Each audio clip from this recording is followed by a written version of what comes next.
சரோஜா, கோயிலுக்கு போயிட்டு வந்தா வேற எதுவுமே தேவையில்லை. ஆமா, கோயிலுக்கு போயிட்டு வந்ததுக்கு அப்புறம் இருக்கிற மன நிம்மதி இருக்கே வேற எதுலயுமே இல்லப்பா. வர வர நம்ம வாழ்க்கையில கோயில் தான் நமக்கு என்டர்டெயின்மெண்ட் ஆயிப்போச்சு. ஆசைக்காக என்னைக்காவது ஒரு நாள் சினிமா பார்க்கலான்னு அப்பா கிட்ட கேட்டா எதுக்கு எடுத்தாலும் பட்ஜெட் செலவுங்கிறாரு. அப்பா சொல்றதும் சரிதானே. பாவம், இந்த வயசான காலத்துல பத்திரம் எழுதி தரகர் வேலை பார்த்து சம்பாதிக்கிறா. நம்ம வரவுக்கு ஏத்த மாதிரி தானே நாம எல்லாரும் இருக்க முடியும். நீ ஒரு நிதி மந்திரி, அவையார் மாதிரி எதுக்கு எடுத்தாலும் அட்வைஸ் பண்ண ஆரம்பிச்சிருவ. ஜாடி கேத்த மூடி, டாடி கேத்த லேடி. ஏய், அட்லீஸ்ட் கோயிலுக்கு போயிட்டு வரதுல நமக்கு சந்தோஷம் கிடைக்குதே, அத நினைச்சு சந்தோஷப்படு. என்ன நீ ஒரு பிலாசபர்க்கா? நிஜமா சொல்றேன், நம்ம வீட்ல 4-5 பொண்ணுங்க இருக்கிற ஃபீலிங்கே இல்ல. ஏதோ ஒரு பொம்பளை சாமியார் மடத்துல இருக்கிற ஃபீலிங்கா தான் இருக்கு. துண்டு பூ, துண்டு சோப்பு, ஆஃப்டர் ஆல் ஒரு ரிப்பன், அதையாவது கலர் கலரா வச்சுக்க முடியுதா? அப்பாவை கேட்டா ஒரு ரோலை வாங்கி எல்லாருக்கும் துண்டு துண்டா கட் பண்ணி கொடுத்துறாரு. நல்ல வேலை, டூத் பிரஷ் கட் பண்ண முடியாதே, வேற வழியே இல்லாம ஆளுக்கு ஒண்ணா வாங்கி கொடுத்துருக்காரு. அப்பாவுக்கு வேப்ப குச்சி இருக்கிறது தெரியாது போல இருக்குக்கா. இன்னைக்கு அப்பா உன்கிட்ட மாட்டிக்கிட்டாங்களா?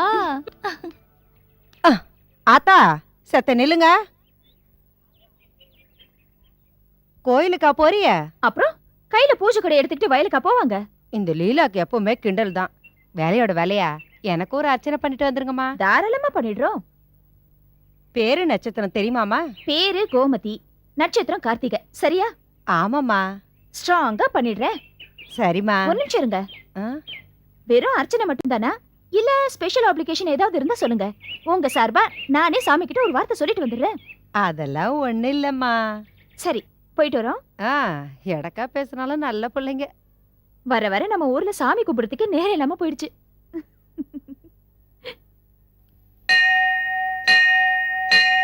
नीराजनं दर्शयामि सन्ततश्रीरस्तो समस्तसन्मङ्गलानि भवन्तो नित्यश्रीरस्तो नित्यमङ्गलानि भवन्तो. अर्चने यार पेर चिदंबरम पुनर्पूस नक्षत्रम पुनर्पूस नक्षत्रया तस्या चिदंबरम नामधेयस्य लीला आयिल्य नक्षत्रम अय्या नक्षत्रया तवते लीला नामधेयवत्याः सह कुटुम्बानां क्षेमस्थैर्य ऐश्वर्य भय आयुराः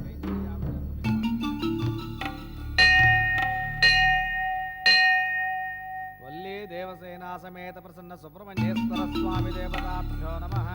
ध्यायामि, ध्यानं समर्पयामि, आवाहयामि, आसनं समर्पयामि, नवरत्न खचित दिव्य सिंहासनं समर्पयामि. கோமதிமா அவங்க பேர்ல அர்ச்சனை பண்ண சொன்னதே கோவில்ல உன் பேருக்கு பண்ணிட்டியே, தப்பில்லையா?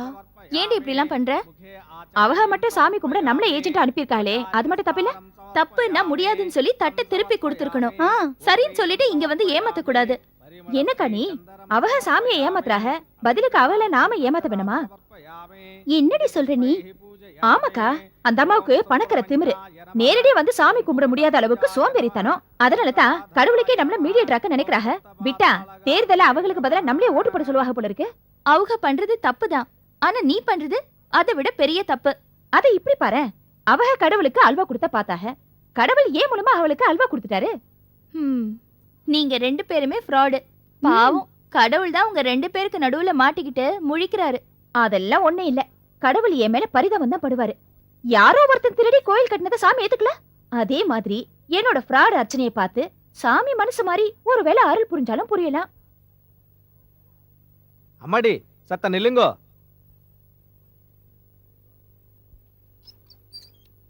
நேக்கு ஒரு வத்தா சேரல. என்ன பண்ணணும்? கோவில சத்த அலம்பி விடணும், கொஞ்சம் அலம்பி விடுறேல? இல்ல, எங்களுக்கு வீட்ல கொஞ்சம் இல்ல வெளியில வேலை இருக்கு. இல்ல, நீங்க 2 பேரும் போங்க, நான் இருந்து கழுவி விட்டுட்டு வரேன். இந்த நாம என்னதான் சமாளிச்சாலும் இந்த சரோ நம்மள காட்டி கொடுத்துரும். வா போல, வீட்டுக்கு வா, உனக்கு கவனிச்சுக்கிறேன். ஓம் ராஜாதிராஜாய பிரசன்ய சாஹினே நமோ வயம் வை ஸ்ரவணாய குர்மஹே.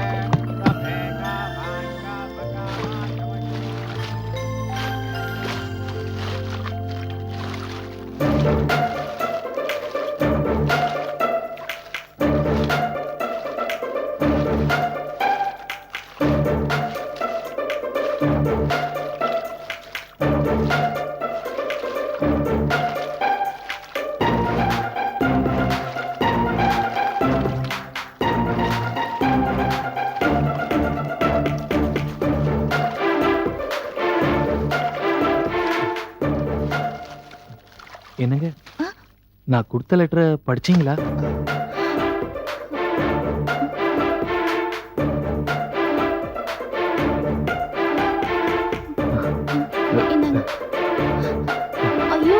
சீக்கிரமா புடிங்க, யாராவது பாத்துற போறாங்க. என்னங்க புடிங்க.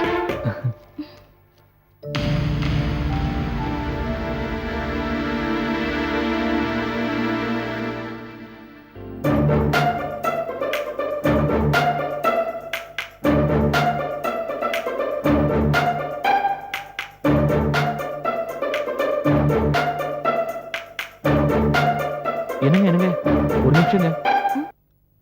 என்னங்க நீங்க என்ன பதில் லெட்டர் தான் கொடுத்தீங்கன்னு நான் வாங்கி பார்த்தா என் லெட்டரே திருப்பி கொடுத்துட்டீங்களே. ஒட்டுனது ஒட்டினபடியே இருக்கு, பிரிச்சு பார்க்காம கூட கொடுத்துட்டீங்களே. உங்க லெட்டரை பிரிச்சு பார்க்காமலே அதுல என்ன எழுதி இருக்குன்னு என்னால புரிஞ்சுக்க முடியும். அத படிச்சு வர பார்க்கணுமா? உங்களோட பதில் என்னங்க? உங்க லெட்டரை திருப்பி கொடுத்தனே, அதான் என்னோட பதில். அப்படின்னா உங்களோட கடிதத்தை, அதுல இருக்கிற காதல ஏத்துக்க நான் தயாரா இல்லைன்னு அர்த்தம். ஏங்க என்ன காரணம்? ஒரு காரணமும் இல்ல. என்ன பிடிக்கலையா? இது பாருங்க, உங்களை எனக்கு பிடிக்காம போறதுக்கு ஒரு காரணமும் இல்ல, அதே போல பிடிக்கிறதுக்கும் ஒரு காரணமும் இல்ல. ஏன்னா நம்ம 2 பேருக்குள்ள எந்த சம்பந்தமும் இல்ல. புதுசா ஒரு சம்பந்தத்தை உருவாக்கணும் தாங்க லெட்டர் கொடுத்தேன். நமக்குள்ள அப்படி ஒரு சம்பந்தத்தை உருவாக்கிக்க எந்த அவசியமும் இல்ல. ஏங்க? பாத்தீங்களா, உங்களுக்கு ஒவ்வொன்னுத்துக்கும் விளக்கம் தேவைப்படுது, காரணம் தேவைப்படுது. ஒவ்வொன்னுத்துக்கும் ஏதாவது காரணம் இருக்கணும்னு சட்டமா என்ன? உங்களை லவ் பண்றதுக்கு இன்னொரு பொண்ணு கிடைப்பா. என்ன கல்யாணம் பண்ணிக்க ஏற்கனவே ஒருத்தர் இருக்காரு. நாம 2 பேரும் அவங்க வேலையை பாப்போமா? ப்ளீஸ். சாரிங்க, இது எனக்கு தெரியாம போச்சு, என்ன மன்னிச்சுக்கோங்க. எங்க இனிமே என்ன பிரதரா நினைச்சுக்கோங்க. இது நீங்க முதல்ல சொன்னதை விட ரொம்ப அபத்தமா இருக்கு. அது எப்படிங்க? கொஞ்ச நேரத்துக்கு முன்னாடி என்ன லவ் பண்றேன்னு சொல்லிட்டு இப்ப பிரதரா? இதுக்கப்புறம் என்ன டிஸ்டர்ப் பண்ணாம உங்க வேலையை மட்டும் பார்த்தா போதும்.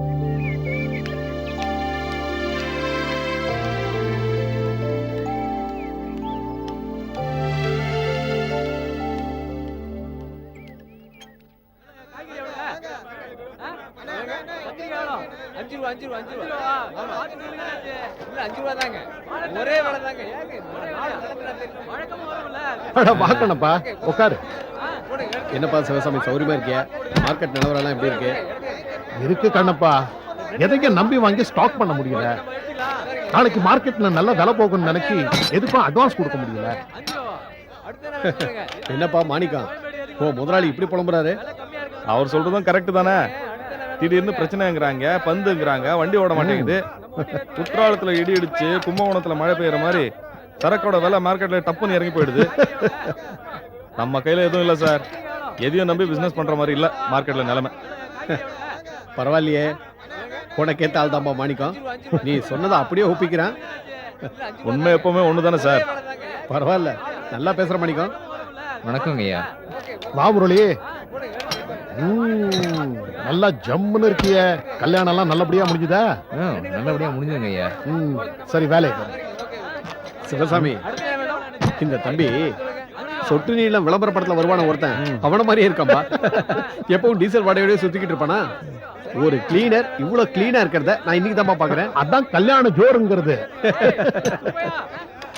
என்ன மாணிக்கம், இவன் கூட கல்யாணம் பண்ணிக்கிட்டான், நீ எப்போ சம்சாரியாக போறதா உத்தேசம்? பாப்பா முதலாளி. என்னப்பா இப்படி சொல்ற? பின்ன என்ன சார், எனக்கு இப்ப வர சம்பளத்துல கல்யாணத்தை பத்தி எப்படி யோசிக்க முடியும்? மாணிக்கம், சம்பளம் பத்தலங்கிற எண்ணம் இருந்தா நேரடியா என்கிட்ட கேளு. என்னாலதான் பிரம்மச்சாரியா இருக்கேன்னு என் மேல பழிய போட்டுறாத. அப்படி இல்ல முதலாளி, நானும் இந்த வேலையை தான் நம்பிட்டு இருக்கேன். எனக்கும் 30 வயசு ஆச்சு. என்ன நம்பி யாராவது பொண்ணு தரணும் இல்ல? இப்பெல்லாம் படிச்சுட்டு வெள்ளை சட்டை போடுறவங்களுக்கு தான் மதிப்பு. உழைக்கிறவனை நம்பி யார் பொண்ணு தரா? என்ன மாணிக்கம் இப்படி சொல்ற? உன்ன மாதிரி தெளிவா சொந்த கால்ல நிக்கிற பையனுக்கு பொண்ணு கொடுக்க கசக்குமா என்ன? நீ சரின்னு ஒரு வார்த்தை சொல்லுப்பா, மத்ததை நான் பாத்துக்கிறேன். உனக்கு தெரிஞ்ச இடம் ஏதாவது இருக்கா? இருக்கு சிவசாமி. சிதம்பரம்னு ஒருத்தர் இருக்காரு. அவருக்கு 5 பொண்ணுங்க, ஒரு பொண்ணு கூட கல்யாணம் ஆகல. என்கிட்ட கூட அவர் பொண்ணுங்களுக்கு மாப்பிள்ளை பார்க்க சொல்லியிருக்காரு. அவருக்கு நல்ல பையனா இருந்தா போதும். நம்ம மாணிக்க மாதிரி பையனுக்கு பொண்ணு கொடுக்கறதுக்கு அவர் ரொம்ப சந்தோஷப்படுவார். பின்னென்ன, மாணிக்கத்தை பத்தி நீ கவலையே படாத. நான் சொன்ன அவ காலிக்க நீங்க சிதம்பரத்தை ஏற்பாடு.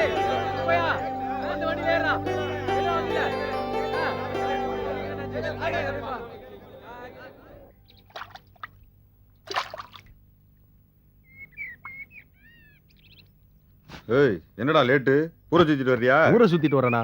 கோயில் பக்கம் நம்ம கடை இருக்குல்ல, வசூலுக்கு போயிட்டு வரேன். கொடுத்தானா? எங்க வியாபாரம் கம்மியா, நாளைக்கு தரேன்னு சொல்லிட்டான். எவ்வளோடா தரணவன்? 30 ரூபா. 30 ரூபாயா? ஆ, 30 ரூபா கூட வியாபாரம் இல்லாம என்னடா கடை நடத்துறான்? டேய் இவன மாதிரி ஆளுக்கெல்லாம் அட்வான்ஸ் வாங்காம இனிமே சோடா போடாத என்ன? அப்புறம் சோடாவே வேணாம்னு சொல்லிடுவான். ஓஹோ சோடா வேற வேணாம்னு சொல்லிடுவானோ? அவன் கிடக்கிறான் அந்த இடத்த முடிச்சவ, அவனுக்கு இனிமே சோடா போடாத விட்டுரு. அண்ணே, ஒரு முக்கியமான விஷயம். சொல்லு. நம்ம சரோஜாமாவை கோயில்ல பார்த்தேன்னு. சரி. ஒரு பையன் அவங்க கிட்ட வந்து பேசினா, இவங்க அவங்கிட்ட ஒரு காகிதம் கொடுத்தாங்க. என்னடா சொல்ற? அப்புறம் அப்புறம் கொஞ்ச நேரம் பேசிட்டு இருந்துட்டு வந்துட்டாங்க. எனக்கு என்னமோ சந்தேகமா இருக்குதுங்கண்ணே. என்னடா சந்தேகம்? சொல்லு, சும்மா சொல்லு. இந்த லவ்னு சொல்லுவாங்களே, அந்த மாதிரி ஏதாச்சும். யாருக்கிட்டையும் பேசுனேன் தொலைச்சிருவேன். என்னன்னு பார்த்தறேன். பையனுக்கு படிப்பு அதிகம் இல்லை சார். பார்க்கறதுக்கு ஓஹோன்னு இல்லைனாலும் கலையா இருப்பான். ஆனா நல்ல உழைப்பாளி. கடைக்கு சிவசாமி தான் ஓனரை தவிர மாணிக்கம் தான் எல்லாத்தையும் பார்த்துக்குவான். ஒன்று சொல்கிறேன் சார், இவன் பின்னாடி சொந்த காலில் நிற்பான். ஓஹோன்னு வருவான். நம்பி நம்ம பொண்ணு கொடுக்கலாம் சார். என்னை பொறுத்த வரைக்கும் பையனோட குணம் தாங்க முக்கியம். எனக்கு பிறந்திருக்கிற 5 பொண்ணுங்க ஆண் வாரிசு கிடையாது. அதனால எனக்கு வரப்போற மருமகன் ஒரு மகனா இருந்து நல்லது கெட்டது எல்லாத்துலயும் பங்கெடுத்துக்கணும். மாணிக்கம் ரொம்ப பொறுப்பான பையன் சார். நிச்சயமா உங்க குடும்பத்துக்கு ஏத்தவன். சந்தோஷம். எங்க குடும்பத்தை பத்தி உங்களுக்கு நல்லா தெரியும். அதனால நீங்க என்ன சொன்னாலும் சரியா தான் இருக்கு. எடுத்துங்க, மோர் எடுத்துங்க. ஆமா, சீர்தனத்தை வரலாம் எப்படி? அத சரோஜா, என்ன மாமா, பார்த்து வரக்கூடாதா? நான் பார்த்து வர்றது இருக்கட்டும், நீ இந்த தாமலையை பார்க்க மாட்டே. அதுதான் முக்கியம். என்ன சொல்றீங்க? நான் என்ன சொல்றேன்னு புரியலையா? யார் அவன்? நீங்க சொல்றது தெளிவா சொல்லாம ஏன் இப்படி கத்துறீங்க? கத்துறனா? நான் கத்துறனா?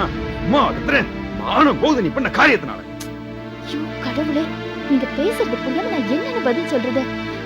என்ன விஷயம் சொல்லுங்க. நீ கோவில்ல ஒருத்தருக்கு லெட்டர் கொடுத்தியே, அதுதான் விஷயம். என்ன லெட்டர்? Love letter. கட்டிக்க நான் ஒருத்தர் கல்லு மாறு இருக்கையில இன்னொருத்தர் சவகாசம் தேவைப்படுதா? ஐயோ, இதான் விஷயமா? நீங்க கத்துற அளவுக்கு ஒண்ணும் பெருசா விஷயம்லாம் இல்ல. நீங்க உள்ள வாங்க பேசலாம். இந்த கதையெல்லாம் இங்கே வேணாம். யார் அவன்? சொல்லு சொல்லு. ஏய் போஷ், ஏன்டா கத்துற? பொறுமையா இரு. எப்படி மாமா பொறுமையா இருக்க முடியும்? கோயில்ல ஒருத்தர் லெட்டர் கொடுத்திருக்கான். என்னம்மா இதெல்லாம்? அப்பா, நான் திருவிளக்கு பூஜைக்கு போனப்போ ஒரு பையன் எனக்கு லவ் லெட்டர் கொடுத்துட்டு போயிட்டான். நான் கோயிலுக்கு போனப்போ அந்த லெட்டர் அவன்கிட்டயே கொடுத்துட்டு உனக்கு வேற வேலை இருந்தா பாத்துக்கோன்னு சொல்லிட்டு வந்துட்டேன். இதான்ப்பா நடந்தது. நான் அவனோட லெட்டர் அவன்கிட்டயே திருப்பி கொடுத்தத மாமா தப்பா புரிஞ்சுக்கிட்டு இப்படி குதிக்கிறாக. இவ்வளவுதானா? ஏன்பா இதுக்கா இப்படி ஒரு ரகலை பண்ண? கொஞ்சம் பொறுமையா இருந்துக்க கூடாது? நான் என்ன பண்றது? 4 பேர் இருக்க கோயில்ல ஒரு வயசு பொண்ணு ஒருத்தருக்கு லெட்டர் கொடுத்தா அதை நான் எப்படி எடுத்துக்கிறது? சொல்லுங்க. அதுக்காக இப்படியா தம்பி? நாங்க என்ன பேசிக்கிட்டு இருந்தோம் தெரியுமா? அப்போ கல்யாண காரியம் வந்த தம்பி சந்தர்ப்ப சூழ்நிலையை பார்த்து அனுசரிச்சு பேசியிருக்கலாம். இல்ல அந்த பொண்ணை தனியா கூப்பிட்டு விசாரிச்சிருக்கலாம். இப்படியா பொறுப்பு இல்லாம கூச்சல் போடுவாங்க? இது உங்க குடும்பம் தானே? ஏன்டா இப்படி ஒரு அவசரக்காரனா இருக்க நீ? நல்ல வேலை சார், நான் உங்களை பத்தி தெரிஞ்சவங்க இருந்தாலும் சரியா போச்சு. இதே வேற ஒருத்தரா இருந்தா இந்த குடும்பத்தை பத்தியும் இந்த பொண்ணை பத்தியும் என்னப்பா நினைப்பாங்க? தம்பி, நீங்க இந்த வீட்டுக்கு மாப்பிள்ளையா வரப்போறவரு. ரொம்ப பொறுப்பா நடந்துக்கணும்பா. சரி சரி, இதான் சாக்குன்னு ஆளாளுக்கு திட்டாதிய. ஏதோ குடும்பத்து மேல ஒரு அக்கறையில இப்படி சத்தம் போட்டேன். இதெல்லாம் புரிய வேண்டியவங்களுக்கு புரிஞ்சா சரி. அம்மாடி, நீ உள்ள போமா. இந்த போசு பையன் எப்ப திறந்து போறானா? விடுங்க சிதம்பரம் சார், நான் வந்த காரியத்தை பத்தி பேசுங்க. நீங்க சொன்ன இடம் ரொம்ப திருப்தியாவே இருக்குது. ஆ. மேற்கொண்டு என்ன செய்வான்? என்ன செய்யணும்? மாப்பிள்ளை வீட்டுக்காரங்கள வர சொல்றேன். சம்மந்தம் பேசி முடிச்சிடுவோம். செஞ்சிருவோம்.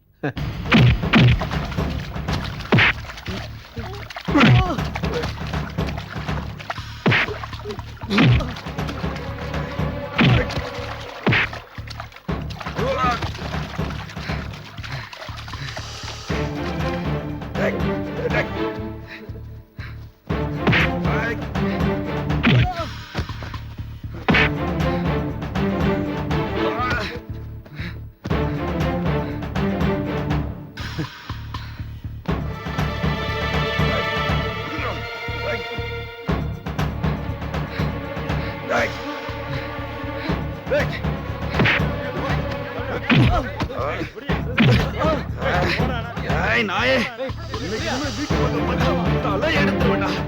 நாயே, உன்னை சும்மா விட மாட்டேன்டா டேய். காட்டு பையா போட பண்ண கேக்குறானா திரும்ப திரும்ப அடிச்சிட்டியா? இவன் ஏமாளிடா. அந்த பொண்ணு பாத்தியா, இவங்கிட்ட நல்ல மாதிரியா பேசிட்டு இப்ப அவனை தூண்டி விட்டுருக்கான். அதான் வந்து அடிச்சிருக்கான்.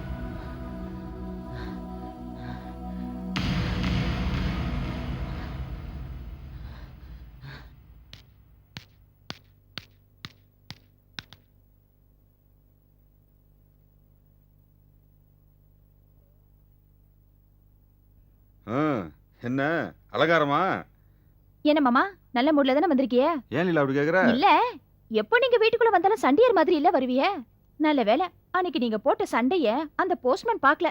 பாத்திருந்தா நம்ம வீட்டுக்கு லெட்டரே கொண்டு வந்திருக்க மாட்டான். இனி அந்த பையன் ஊர்ல யாருக்கும் லெட்டர் கொடுக்க மாட்டான். எந்த பையன்? அதான் சரோஜாவுக்கு லவ் லெட்டர் கொடுத்தானே சரவண பையன். அவனை நடு ரோட்ல வச்சு செம குமுறிட்டு இப்பதான் வர்றேன். என்ன காரியம் பண்ணிருக்கிய? ஏன் அவனை அடிச்சிய? தப்பு பண்ணா தண்டனை கொடுத்தேன். ஐயோ பாவம், அவன் ஒரு டீசென்ட்டான பையன். ஆமா, அவனை அடிக்கிறதுக்கு நீங்க யாரு? தப்பு பண்ணா கண்டிக்கணும் சரோ. நீ புரியாம பேசுற. அவன் லவ் லெட்டர் கொடுத்தோடனே ஏன் கிட்ட மாமா கிட்ட சொல்லிருக்கணும். ஏன் சொல்லல? சொல்லிருந்தா என்ன ஆகும்? அந்த பையனை தேடி கண்டுபிடிச்சு அடிச்சிருப்பிய. இந்த ஊர் பூரா விஷயம் தெரிஞ்சிருக்கும். எது நடக்க கூடாதுன்னு நினைச்சனோ அத அழகா நடத்தி காட்டிட்டிய. ஒரு சின்ன விஷயத்தை இவ்வளவு பெருசாக்கிட்டீங்களே. இப்ப இந்த ஊர் பூரா தெரிஞ்சிருக்கும் அந்த பையன் தான் எனக்கு லவ் லெட்டர் கொடுத்தான்னு. இதுதான் நீங்க எனக்கு வாங்கி கொடுக்கிற புகழா? என்ன தும்மு இருந்தா லெட்டர் கொடுத்துப்பான். கொடுத்துட்டான். ஏதோ ஒரு ஆசை இந்த வயசுல எல்லாருக்கும் வர்றது தானே. ஏதோ லெட்டர் கொடுத்தான், நான் திருப்பி கொடுத்துட்டேன். பிரச்சனை முடிஞ்சது. அதுக்கப்புறமா அவனை தேடி கண்டுபிடிச்சு அடிச்சேலே. இதான் திமிரு. என்னமோ நான் பண்ணதான் தப்புன்ற மாதிரி பேசுறியே. ஆமா, நீங்க பண்ணதான் தப்பு. ஏதோ அவன் லெட்டர் கொடுத்துட்டான்னு சொல்லி அவனை போய் அடிச்சேலே. என்ன ஏன் அடிக்கல? என்னையும் அடிச்சிருக்க வேண்டியதானே. பாவம், அவன் ஒரு அப்பாவி, அப்படிதானே? இப்போ உங்களுக்கு ரொம்ப சந்தோஷமா? போங்க இங்க இருந்து, போங்க. ஏன் என் மூஞ்சியை பார்த்துட்டு இருக்கீங்க? போங்க. அக்கா, நீ கொஞ்சம் சும்மா இருக்கியா? இந்த கண்ணாடியை பாரு. இதுக்கே உனக்கு நேரம் சரியா இருக்கும். பெருசா சொல்ல வந்துட்டா எனக்கு. ஒரு வேலைக்கு லாக்கில. அக்கா, கோயில வேலை பாக்குறாரே சரவணன், அவரே என் மாமா அடிச்சிட்டாரு. பாக்க அழகா ஜம்மன் இருப்பாரு. உனக்கு லெட்டர் கொடுத்தது பதிலா எனக்கு கொடுத்திருக்கலாம். நானாவது ரெஸ்பான்ஸ் பண்ணிருப்பேன். அதுக்கெல்லாம் கொடுத்து வச்சிருக்கணும். ஏய், நீ என்கிட்ட இருந்து அடி வாங்காம இந்த இடத்தை விட்டு போறது இல்ல. உன் வயசுக்கு தகுந்த மாதிரி பேச்சு பேசுறியா? நானே அதை நினைச்சு வருத்தப்பட்டு இருக்கேன். புத்தி போற போக்க பாரு. போடி இங்க இருந்து. இவங்களை திட்டு என்ன பிரயோஜனம்? பாவம் அந்த பையன். அவன்கிட்ட மாமா சார்பா மன்னிப்பு கேட்கணும். இதுல மாமா பெருசா சொல்ல வந்துட்டாக. ஏதோ பெரிய ஹீரோ நடு ரோட்ல போட்டு அடிச்சிருக்காளே. வெக்கமா இல்ல? என்னம்மா சார், ஏன் இப்படி சிடுசிடுங்கிற? என்னாச்சு? ஒண்ணு இல்லப்பா, ஒண்ணு இல்ல. தெரியும், நானும் கேள்விப்பட்டம்மா. ஒன்ன மாதிரியே எனக்கும் மனசு வருத்தம் தான். என்ன பண்றது, போஸ பத்தி உனக்கு தெரியாதா? ஆத்திரக்காரனுக்கு புத்தி மட்டு ஏதோ வேகத்துல பண்ணிட்டான் விடு. இல்லப்பா, ஏதோ நான் தப்பு பண்ணிட்ட மாதிரி என் மனசு உறுத்திட்டே இருக்கு. அடடா, உன் மேல ஒரு தப்பும் இல்லம்மா. உனக்கு தப்பு பண்ண தெரியாது. இதெல்லாம் வயசு கோளாறு. சின்ன பசங்க இப்படித்தான் அடிச்சுக்குவாங்க, அப்புறம் சேர்ந்துக்குவாங்க. எல்லாம் சின்ன விஷயமா விடு. நடு ரோட்ல போட்டு அடிச்சிருக்காங்க. அது தப்பு தான். யாரு இல்லைன்னா அப்படி பாத்தீங்கன்னா அந்த சரவணன் பையன் பண்ண தப்பு இல்லையா? லெட்டர் கொடுக்கலாமா? அவன் எனக்கு வந்த கோபத்துக்கு நானே அடிச்சிருப்பேன். என்ன உன்னை சாக்கா வச்சு போஸ் பைய ஊர் ஜனக்கு முன்னால பெரிய ஹீரோ கணக்கா அவனை புரட்டி எடுத்து விட்டான். அவ்வளவுதான். ஒண்ணுமில்லாம இல்லாம எல்லாம் சரியா போ. வேலையை கவனிப்போம். ஏய், நான் தான் சொல்றேன் இல்ல, உன் மேல ஒரு தப்பும் இல்ல, உனக்கு தப்பு பண்ண தெரியும். போமா, நிம்மதியா வேலையை கவனிப்போ. இதெல்லாம் போய் மனசுல வச்சுக்க.